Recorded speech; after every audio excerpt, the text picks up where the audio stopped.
Buonasera e benvenuti nella mia cucina, la cucina di A Tavola con Silvia. Questa sera cosa andremo a preparare? Andremo a preparare il sugo per fare la polenta, ma anche per farci la pasta, perché la polenta non piace a tutti, vero Eh amore? sì, no, mica può piacere a tutti. E quindi di conseguenza ci farò due cose, la pasta e la polenta. Allora, andiamo ad iniziare. Abbiamo qui 1,2 kg di costine di maiale, eccole qua.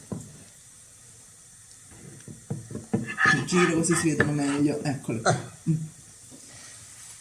Un 6 bel- salsicce, è un bel vedere, eh? è un bel vedere, adesso le farò a pezzi.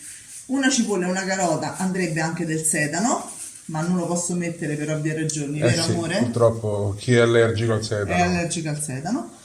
Sale, pepe, 1,5 litri di polpa di passata di pomodoro e 7-8 cucchiai di olio, ok?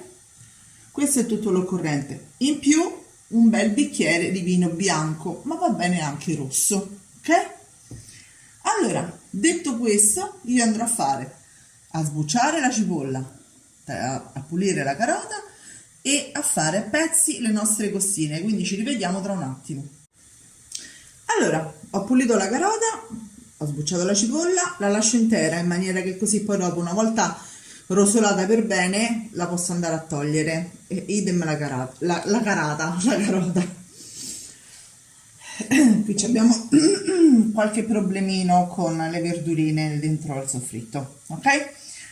Allora, andiamo sui fornelli, ho tagliato la carne e andiamo prima a far rosolare un pochino carota e cipolla, poi andiamo a mettere la carne, la facciamo rosolare e poi la sfumiamo col vino bianco o rosso o rosa o rosato, insomma quello che volete voi. Dopodiché mettiamo il sale. Il sale non si mette mai quando la carne è cruda perché va ad indurire la carne, ok? È vero che questo andrà tantissimo sul fuoco perché deve stare almeno un paio d'ore, però insomma era per dirvi, ok? Ci vediamo dopo. Ecco qua, ho messo la carne, adesso la vado a rosolare su tutti quanti i lati.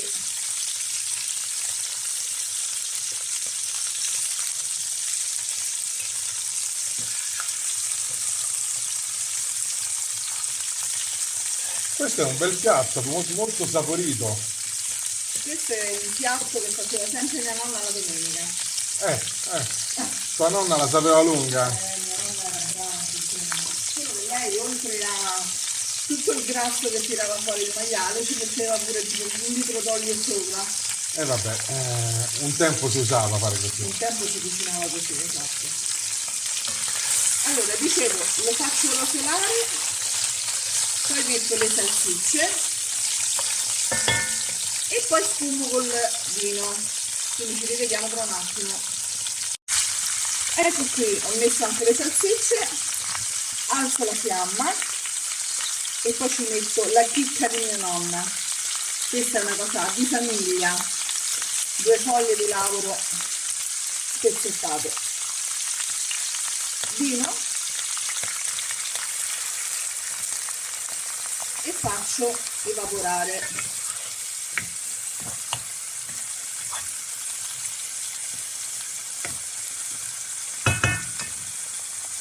Di, Lascio per un po', una decina di minuti, il tempo che evapora un pochino il vino. di vino giusto un bicchiere, Un mi serve. bicchiere, un bicchiere, non di più. Poi mi raccomando facciamolo evaporare.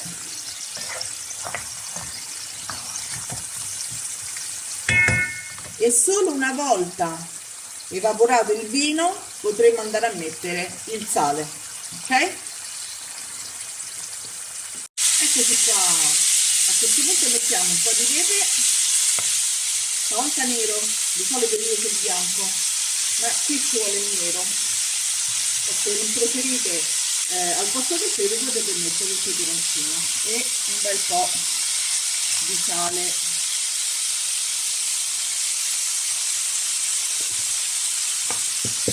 Dipende anche da quanto sono saporite le salsicce, quindi regolatevi, queste non lo sono tantissimo e allora non metto un bel po'. Metto la passata. Ragazzi, l'odore era già notevole prima del pomodoro. E oltre alla passata metto anche mezzo litro di acqua.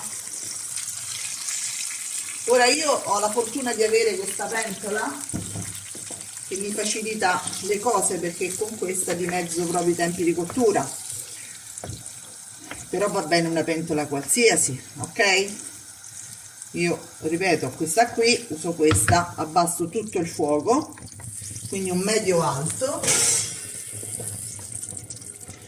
che l'ho messa nel fornello grande, e per ora la lascio una mezz'ora sul fornello medio alto, poi la sposterò al fornello più piccolo, ok? In ogni caso, con una pentola classica, diciamo Un quella della paio nonna d'ore, alta, un paio d'ore almeno. deve stare un paio d'ore. Sì, sì.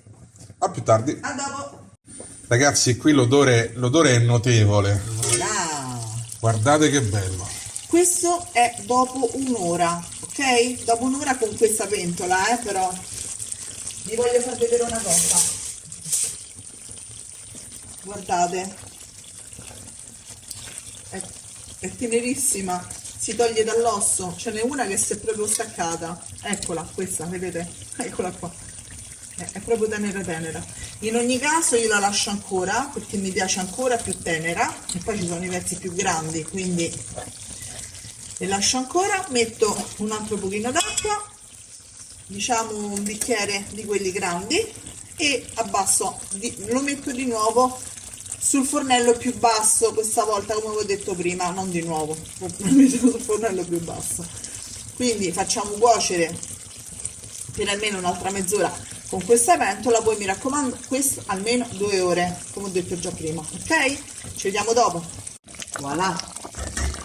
Ecco il rumore più bello che c'è. Il suono, il rumore è una cosa brutta, negativa. Lo dici tu. Lo dico io. No, giustamente lo dico io. Guardate che meraviglia. Questo bel sughetto andrà a condire la polenta E la pasta. e la pasta, ma non stasera No, ovviamente. no, no. Però ci vediamo sul tavolo per l'assaggio. Perché Certo, comunque devo che comunque fai? sempre assaggiare. Che fai, un assaggi? A tra poco. A tra poco. Ragazzi, guardate che meraviglia. Ovviamente ho dovuto prendere sia una salsiccia con un pezzetto di Per forza, perché sennò spuntatura, qui non se perché ne esce. perché se no, se non fa l'assaggio, il suo famoso Ma io lo faccio assaggio, per lei, perché è comunque l'assaggio io garantisco. che tutti quanti aspettano proprio, Esatto. vero? E quindi ci trasferiamo di qua. Eccoci qua. Un piattino misero. Guardate quanto è tenero, tenerissimo.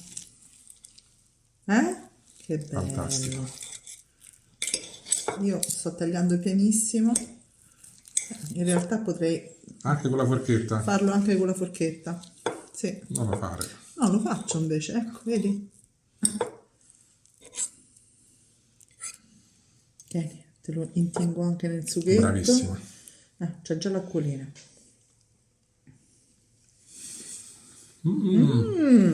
Sapevo che facciamo. E noi domani ci faremo un po' di pasta e un po' di polenta. E ragazzi, buon appetito. E lui tanto mangia e io imbocco. Ci vediamo. Ci vediamo per la prossima ricetta, ma iscrivetevi al nostro canale. Mi raccomando. Ciao a tutti. Ciao ciao.